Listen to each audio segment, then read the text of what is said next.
Okay, so now we'll start the next topic, which is on page number 55. The topic is the idol of पेट्रिलिनी. तो सबसे पहले हम terms समझेंगे. पेट्रिलिनी क्या होता है और मैट्रिलिनी क्या होता है. दो टर्म्स होते हैं. पेट्रिलिनी का मतलब होता है जब हम चीजों को ट्रेस करते हैं फादर के एंड से, मतलब फादर से सन में आया, सन से ग्रैंड सन में आया, और इसमें डॉटर का, मदर का कोई लेना देना नहीं होता. जब हम डिसेंडेंट्स को ट्रेस करते हैं मदर के एंड से, तब वो कहलाते हैं मैट्रिलिनी. जैसे कि पैतृक और मातृत्व के एंड से. तो पैतृक इज पिता के एंड वाला. अब इस चीज का रिपोर्ट हमको टेक्स्ट, जो महाभारत टेक्स्ट है उससे भी मिलता है कि उस समय के जो लोग थे 600 BCE से 600 CE वाले, वो पेट्रिलिनी में बिलीव किया करते थे. इसका सोर्स हमको महाभारत से भी मिलता है. इसका सोर्स महाभारत है, उसमें उस टेक्स्ट से भी हमको पता चलता है. जैसे कि दो कजिन्स ग्रुप थे जिनमें लड़ाई हो रही थी, वो थे कौरव और पांडव. तो जो इनके बीच में फ्यूड हुआ फॉर लैंड और पार के लिए, जो फ्यूड चला इन दो ग्रुप्स के बीच में, दो कजिन्स के बीच में, वो दोनों ही एक ही रूलिंग फैमिली को बिलोंग करते थे और वो कुरुज का लीनिएज था. कुरु में रहने वाले जो लोग थे उनका लीनिएज चला आ रहा था. दिस शोज जो जनपद कुरु है वहां का लीनिएज चला आ रहा था. तो दिस शोज कि वो भी पेट्रिलिनी में विश्वास किया करते थे. अल्टीमेटली कॉन्फ्लिक्ट हुआ, लड़ाई हुई, पांडव जीत कर आ गए, और उसके बाद जो पेट्रिलिनियल सक्सेशन था, कि मतलब पिता के बाद उसका बेटा, उसके बाद उसका बेटा, उसको एक कहना चाहिए एग्जिस्टेंस आ गई सामने. उसको प्रोक्लेम कर लिया गया, उसको पब्लिकली एक्सेप्ट कर लिया गया. जबकि ये देखा जाए कि पेट्रिलिनी तो उससे पहले भी एग्जिस्ट करती ही थी. उस एपिक के बनने से पहले जो सेंट्रल स्टोरी है महाभारत की, उससे पहले भी पेट्रिलिनी एग्जिस्ट करती थी. बट महाभारत के होने के बाद, महाभारत का टेक्स्ट आने के बाद, उसको इम्पोर्टेंस ज्यादा मिल गई. पेट्रिलिनी के अंदर में क्या होता है कि जो बेटा होता है वो रिसोर्सेज का अधिकारी होता है, कि मतलब पिता के बाद उसके बेटे का उस चीज पे हक होगा. स्पेशली किंग्स में ये होता है कि थ्रोन पे कौन बैठेगा, उसका बेटा बैठेगा जब पिता मर जाएगा. उसके बाद कई सारी जो रूलिंग डायनेस्टीज थी इस सेंचुरी की, यानी 6th सेंचुरी BC और उसके बाद की, उन्होंने इस सिस्टम को बहुत अच्छे से फॉलो किया है.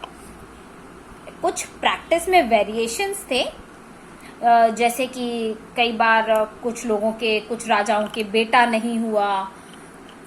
जैसे आप ये देखिए, ये मैप है ऑन पेज नंबर 56. सो इस मैप में अगर आप देखें तो ये कुरु पांचाल रीजन और उसके नेबरिंग एरियाज. तो here you will found Hastinapur, जहां पे धृतराष्ट्र जो थे वो राजा थे, जिनके पुत्र थे 100 कौरव.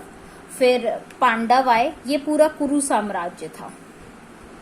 फिर पांडव इंद्रप्रस्थ में चले गए थे, और इंद्रप्रस्थ से फिर वो वापस हस्तिनापुर पहुंचे हैं. तो ये पूरा कुरु राज्य था. कुरु और पांचाल के राजा थे ध्रुपद, जिनकी बेटी द्रौपदी थी, जो यहाँ शादी होकर आई थी. पांडवों से शादी हुई थी द्रौपदी की. तो द्रौपदी पांचाल के राजा ध्रुपद की बेटी थी. ये पूरा कुरु और पांचाल रीजन है. The major point was Hastinapur और इंद्रप्रस्थ.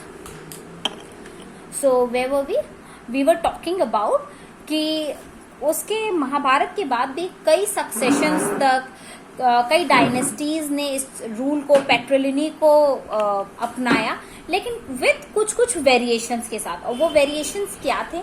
जैसे किसी राजा के बेटा नहीं है, देयर वर नो सन्स. या फिर कुछ सिचुएशंस में ऐसा हुआ कि जो भाई थे वो एक दूसरे से लड़ाई किए और जीत गए.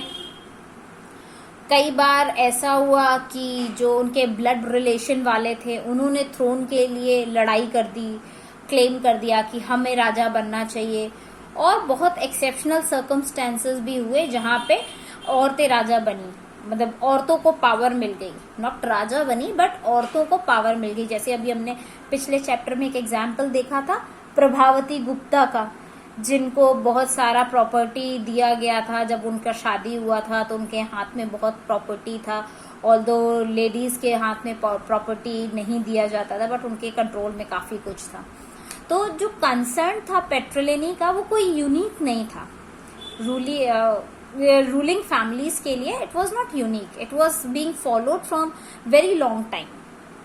और ये ऋग्वेद के मंत्र में भी, जो ऋग्वेद है उसके अंदर कई मंत्र लिखे हुए हैं, उसमें भी ये चीज बहुत अच्छे से फॉलो मतलब मेंशन्ड है, क्लियरली मेंशन्ड है। और आज भी जब हम एक वेल्दी मैन होता है जो अपना हाई स्टेटस दिखाता है, जिसमें ब्राह्मण होते हैं, तो उसमें भी ये एटीट्यूड देखने को मिलता है।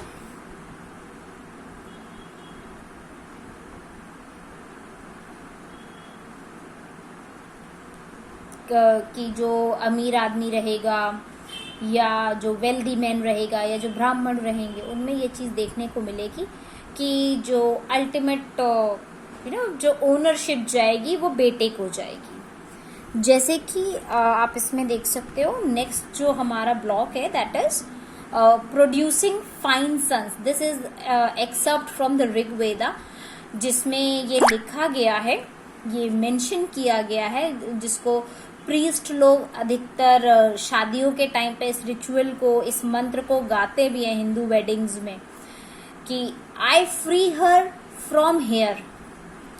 तो इसमें जो हेयर वर्ड है, here word is referring to father. तो पिता कह रहा है कि मैं उसको यहां से आजाद कर रहा हूं but not from there. There मतलब हस्बैंड, मैं यहां से आजाद कर रहा हूं लेकिन तुम्हारे पास दे रहा हूं। I have bound her firmly there, मैंने उसको अच्छे से नियम कानूनों में रखा था इस तरह। और so that through the grace of Indra, जिससे कि जो इंद्र इज अ गॉड, तो इंद्र की कृपा से she will have fine sons, कि वो आपको अच्छे बेटे दे सके। मैंने अपनी बेटी को बहुत अच्छे से पाल पोस के रखा है, बहुत अच्छी ट्रीटमेंट दिया है, बहुत अच्छे से उसको गाइडेंस दिया है, सो दैट वो आपको एक अच्छा पुत्र दे सके, जो कि आपकी जो आगे खानदान है उसको आगे बढ़ा सके। And be fortunate in her husband's love, और अपने पति का वो खुशहाल जीवन में हेल्प कर सके। तो इंद्र इसलिए बोला क्या, क्योंकि वो गॉड ऑफ वेलर कहलाते हैं, वॉरफेयर के, युद्ध के देवता कहलाते हैं, रेन के देवता कहलाते हैं, प्रॉस्पेरिटी देते हैं। तो इसीलिए इसको बोला गया है कि एक पिता कह रहा है मैंने अपनी बेटी को अच्छे से पाल पोस के बड़ा किया है, उसको ऐसे संस्कार दिए हैं कि जब वो उसके बच्चे होंगे, जो उसका बेटा होगा पर्टिकुलरली, वो आपको बेटा दे और उस बेटे को अच्छे संस्कार के साथ दे, जिससे कि आप उसको अपना उत्तराधिकारी बना सके। Now will jump on page number 57। अब यहाँ पे एक हम और एक्सर्प्ट देखेंगे, वाई किनफोक क्वेरल्ड। तो किनफोक इज ब्लड रिलेशन वाले क्यों लड़ाई करते हैं।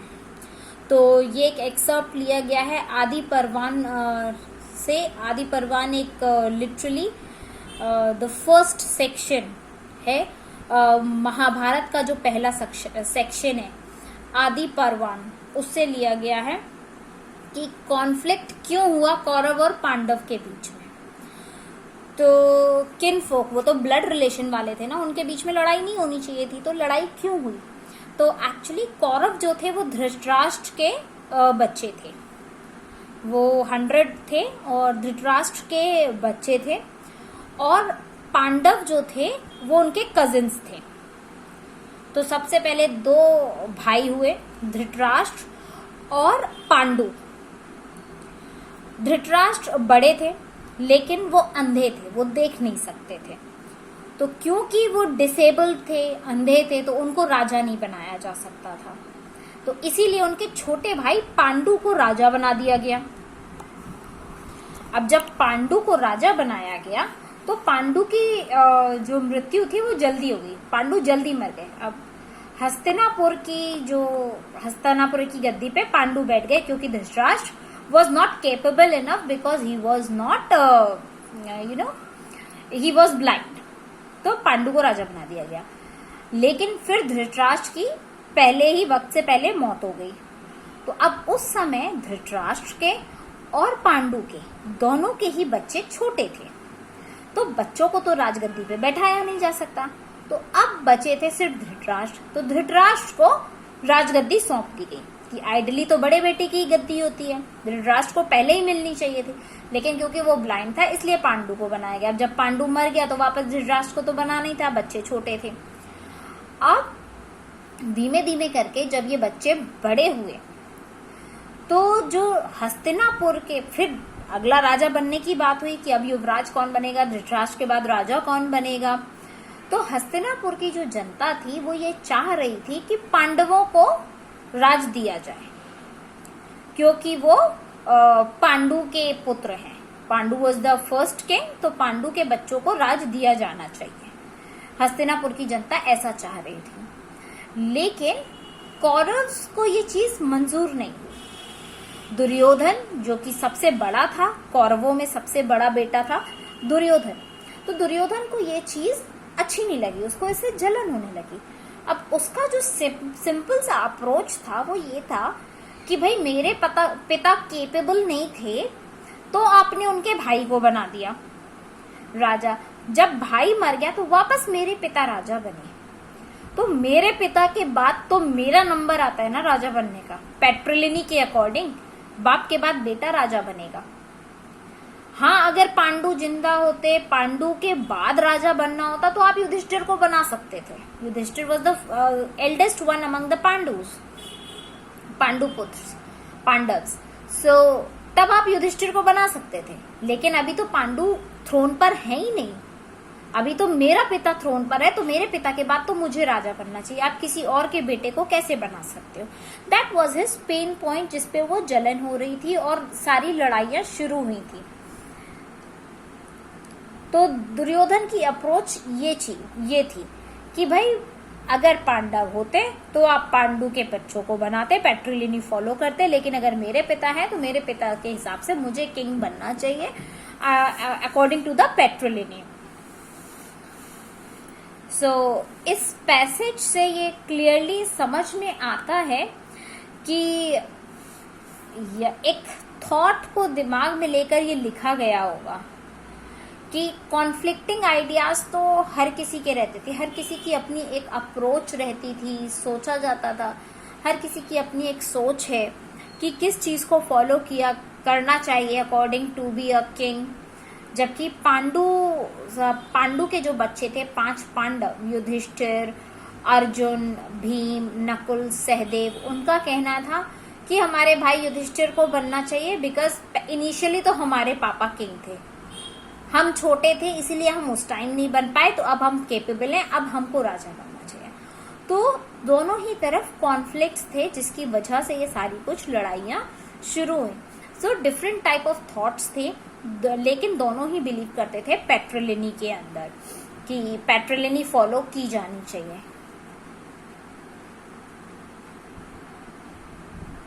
सो इससे हमको बेसिकली ये पता चलता है कि कितना इम्पोर्टेंट हो जाता है किसी पर्टिकुलर फैमिली में पैदा होना। वो आपका फ्यूचर जस्टिफाई कर देता है कि आप क्या करेंगे और आप कहाँ रहेंगे, और आप अनजस्ट हो रहे हैं या नहीं हो रहे हैं। सो पेट्रिलिनी के बाद जो दूसरा सेक्शन आता है, नेक्स्ट सेक्शन आता है, तो हमने ये क्या पढ़ने जा रहे थे? हम यहाँ की सोशल लाइफ पढ़ रहे थे, right? So the section we were reading was kinship, यानी कि ब्लड रिलेशनशिप, मैरिज और many rules and varied practice. तो अभी हमने किनशिप पढ़ा कि फैमिलीज कैसे होती थी, आपस में लड़ाई होती थी, राजगद्दी के लिए लड़ाई होती थी, पेट्रिलिनी फॉलो की जाती थी। Now we are going to read marriage. यहाँ पे अगर आप देखेंगे तो पेज नंबर 57 पर आपको एक सेक्शन मिलेगा, types of marriages. Endogamy, exogamy, polygyny, polyandry. Endogamy का क्या मतलब हुआ? जैसे कि अभी हमने देखा किन फोक्स मतलब ब्लड रिलेशन में होते हैं, एक ही यूनिट के अंदर होते हैं, तो एक ही खून के अंदर शादियां होंगी, बाहर नहीं शादी की जाएगी, उसको बाहर ब्लड को नहीं भेजा जाएगा, उसी कुल का ब्लड रहेगा, तो दैट इज एंडोगेमी। उसमें एक ही कास्ट या एक ही ग्रुप रहेगा, एक ही लिविंग, एक ही लोकेलिटी में शादी जाएगी। एक्सोगेमी मतलब गैमी के बाहर, यानी आपकी लोकल जो ब्लड रिलेशन है उसके बाहर शादी कर दी जाएगी। पॉलीगाइनी का क्या मतलब हुआ कि एक आदमी के कई सारी बीवियां होंगी। पॉलीएंड्री का मतलब कि एक औरत की कई सारी हस्बैंड्स होंगे, जैसे कि द्रौपदी का था। तो अब हम पढ़ेंगे रूल्स ऑफ मैरिज, शादी के लिए क्या रूल्स अप्लाइड थे, एप्लीकेबल थे। सो जैसा कि अभी हमने देखा कि सन के लिए पैट्रिलिनिएज बहुत इम्पोर्टेंट था, कि पिता, उसके पिता, दादा, तो वो लीनिएज बहुत इम्पोर्टेंट रहता था। लेकिन डॉटर्स के लिए ये कहीं से कहीं तक क्लासिफाइड नहीं था, डॉटर्स फ्रेमवर्क में आती ही नहीं थी, वो कभी भी अपने पिता के जायदाद पे कभी भी क्लेम नहीं कर सकती थी कि ये मुझे बिलोंग करता है। और एट द सेम टाइम उनकी जो शादियां होती थी वो अगर किन से बाहर हो रही हैं, मतलब उनके रिलेटिव्स से बाहर हो रही हैं, और कोशिश की जाती थी कि इनको अपने कुटुंब से बाहर ही कर दिया जाए, शादी करके कुटुंब से ही बाहर कर दिया जाए कि काउंटेबल ही ना रहे। तो इस सिस्टम को कहा जाता था एक्सोगेमी, मतलब अब बाहर शादी कर दो तो कि अब ये हमारे कुल में ही नहीं आती, तो इसका तो रिलेशन ही नहीं रह गया, ये क्वेश्चन ही नहीं कर सकती है। तो इस सिस्टम को एक्सोगेमी कहा जाता था। मतलब कि जो यंग गर्ल है या वुमेन है जो उस फैमिली को बिलोंग करेगी, उसको एक हाई स्टेटस देख के और केयरफुली रेगुलेट करके शादी करके राइट टाइम पे राइट पर्सन के साथ शादी करके उसको भेज दो कुल से बाहर।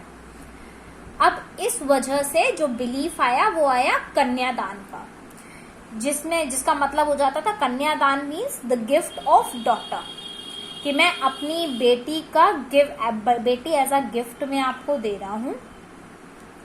और वो एक इम्पॉर्टेंट रिलीजियस ड्यूटी होती थी पिता की, कि पिता हैंड ओवर करता था अपनी बेटी को टू द पर्सन, जो एलिजिबल पर्सन है उसको हैंड ओवर कर देता था। अब जैसे जैसे नए टाउन निकलकर सामने आए, नए टाउन बन रहे थे, सोशल लाइफ डिफरेंट हो रही थी, नई सोशल लाइफ आ रही थी, तो चीजें और थोड़ी सी कॉम्प्लेक्स होती चली गई। जो दूर दराज के या करीब के जो लोग थे वो चीजें खरीद रहे थे, बेच रहे थे, अपने प्रोडक्ट्स, अपने आइडियाज शेयर कर रहे थे, और जो आपका सोसाइटी था वो थोड़ा सा अर्बनाइजेशन की ओर जा रहा था।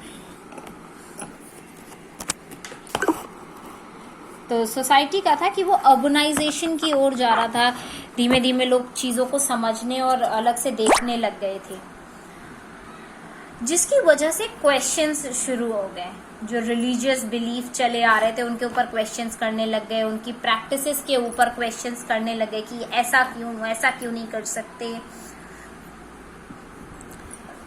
तो ये हम चैप्टर 4 में और डिस्क्रिप्शन में देखेंगे। तो इन चैलेंजेस को फेस करते हुए जो ब्राह्मण्स थे उन्होंने रिस्पॉन्ड किया और उन्होंने कुछ कोड्स एस्टैब्लिश कर दिए सोशल बिहेवियर के, उनको ग्रेट डिटेल में अच्छे से एक्सप्लेन करके डाल दिया कि ये सोशल कोड्स हैं, इनको फॉलो करना ज़रूरी है। और इनको बनाया गया, फॉलो भी ये ब्राह्मण्स फॉलो करते थे, पर्टिकुलरली ब्राह्मण्स को फॉलो करना होता था, और rest of the society generally follow करती थी। हार्डकोर फॉलोअर्स उसके ब्राह्मण्स होते थे। अब 500 BCE से ये जो नॉर्म था इसको संस्कृत के टेक्स्ट में लिख दिया गया, जिससे कि ना डॉक्यूमेंटेड हो जाएगा कोई चीज, तो फिर उसको फॉलो करना कंपलसरी हो जाएगा इन दैट मैनर। तो इसको डॉक्यूमेंट कर दिया गया संस्कृत के टेक्स्ट में, विच वॉज कॉल्ड एज धर्म सूत्र या धर्म शास्त्र, कि ये धर्म है and it has to be followed in one way और द अदर। और जो दूसरा मोस्ट इम्पॉर्टेंट काम किया गया दैट वाज मनुस्मृति, जिसको कंपाइल किया गया था 200 BCE से 200 CE के बीच में, जब ब्राह्मण ऑथर्स जो थे वो टेक्स्ट को क्लेम कर रहे थे अपने पॉइंट ऑफ व्यू से कि ये ऐसा बना है, इसका मतलब ये होता है, तो वो अपने हिसाब से उसको क्लेम और एक्सप्लेन करने की कोशिश कर रहे थे और उसकी वैलिडिटी बताने की कोशिश कर रहे थे। they prescribed what they prescribed had to be obeyed by everybody। तो और उनका मोटिव क्या था कि हम ये जो बता रहे हैं ये इतनी अच्छे से लोगों को समझ में आ जाए जिससे कि हर कोई इंसान इसको फॉलो करने लग जाए। Like a social relation, so it is like that real social relations were more complicated। तो ये ऐसा था कि जैसे सोशल रिलेशंस बहुत कॉम्प्लिकेटेड हो गए हों। अब इसके अलावा जो रीजनल डाइवर्सिटी देखने को मिलती थी सब कॉन्टिनेंट में, और जो डिफिकल्टीज होती थी कम्युनिकेशन में, जो ब्राह्मणों का इन्फ्लुएंस था वो परवेसिव था, उसको हटाया नहीं जा सकता था, दैट वाज देयर। अब इसमें धर्मसूत्र में या धर्मशास्त्र में इंटरेस्टिंग बात ये थी, सो बेसिकली क्या था, धर्मसूत्र और धर्मशास्त्र में उन्होंने क्या किया, उन्होंने जो शादी के तरीके थे उनको, तो जो शादी के तरीके थे उनको 8 तरीके से डिवाइड कर दिया कि 8 टाइप की शादियां होती हैं, 8 टाइप्स ऑफ मैरिजेस होती हैं, जिसमें जो 4 हैं वो गुड हैं, बाकी की जो है वो खराब होती हैं, क्योंकि वो लोग फॉलो करते हैं जो ब्राह्मणिकल नॉर्म्स को नहीं मानते, जो ब्राह्मण्स की चीजों को एक्सेप्ट नहीं करना चाहते। तो 4 तरीके की मैरिज अच्छी है और 4 तरीके की मैरिज खराब है। 8 तरीके की उन्होंने मैरिजेस को क्लासिफिकेशन कर दिया। यहाँ पे आप देखोगे these are the 8 forms of marriage. This we'll cover in the next one because we don't have that much space. Okay, bye for now.